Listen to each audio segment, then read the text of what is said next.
বাঁকুড়া জেলার মেজিয়া ব্লকের অন্তর্গত কবি জগৎরাম রায় সরকারি কলেজে আজ ছিল বার্ষিক ক্রীড়া প্রতিযোগিতা 2025।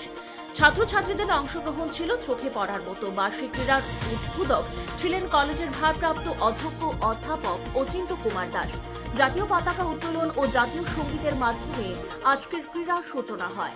খেলার শুরুর আগে ক্রীড়া কমিটির আহ্বায়ক অধ্যাপক সৌভিক ব্যানার্জি ছাত্রছাত্রীদের শপথ বাক্য পাঠ করান।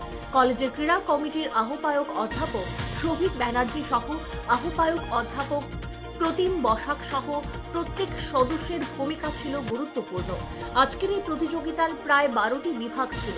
খেলা শেষে স্থানাধিকারী ছাত্রছাত্রীদের হাতে তুলে দেওয়া হয় শংসাপত্র ও মেডেল। ব্যুরো রিপোর্ট, পজিটিভ বার্তা। জগৎরাম রায় সরকারি কলেজের আজ ছিল বার্ষিক ক্রীড়া প্রতিযোগিতা। প্রায় 12টা ইভেন্ট আমাদের হয়েছে। আমাদের ভারপ্রাপ্ত অধ্যক্ষ অধ্যাপক অচিন্ত কুমার দাস তিনি আজকে এই বার্ষিক ক্রীড়ার উদ্বোধক ছিলেন এবং তিনি বার্তা দিয়েছেন যে শারীরিক সুস্থতা স্বাস্থ্যই সম্পদ। স্বামীজির সেই বার্তা দিয়ে আমাদের আজ খেলা শুরু হয়েছে এবং প্রায় 70 জন ছাত্রছাত্রী আমাদের এই বার্ষিক ক্রীড়া প্রতিযোগিতায় অংশগ্রহণ করেছিল এবং অত্যন্ত আনন্দের সঙ্গে আজকের এই খেলাটি আমাদের সম্পন্ন হয়েছে। অঞ্চলের মানুষও ভীষণ খুশি। এভাবেই আজকে আমাদের খেলাটি সম্পন্ন হলো। আমি রবীন ঘোষ, এই কলেজেরই বাংলা বিভাগের অধ্যাপক। আপনারা দেখছেন পজিটিভ বার্তা platform. Think positive, be positive.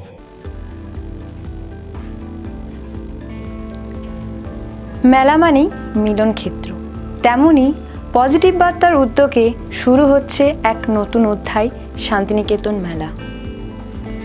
আগামী 8ই পৌষ অর্থাৎ 24শে ডিসেম্বর থেকে বোলপুরের মুলুকে শান্তিনিকেতন মেডিকেল কলেজের পাশেই বসছে এই মেলা। আসুন, অনুভব করুন বাংলার মাটি, মানুষের পরিশ্রম এবং শিল্পের সৌন্দর্য। শান্তিনিকেতন মেলা তৈরি করবে নতুন স্মৃতি, নতুন সম্পর্ক, নতুন ভবিষ্যৎ। শান্তিনিকেতন মেলা 2025, আমরা আসছি, আপনারা আসছেন তো?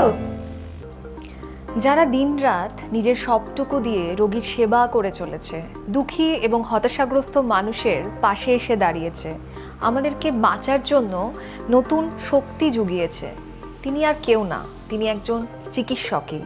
আচ্ছা, সেই চিকিৎসকের জীবন কাহিনী যদি আমরা জানতে পারি তাহলে ঠিক কেমন হয় বলুন তো? আপনারা ঠিকই শুনেছেন, আমরা আসছি পজিটিভ বার্তার উদ্যোগে আপনাদের কাছে সেই সব স্বনামধন্য চিকিৎসকদের জীবন কাহিনী নিয়ে।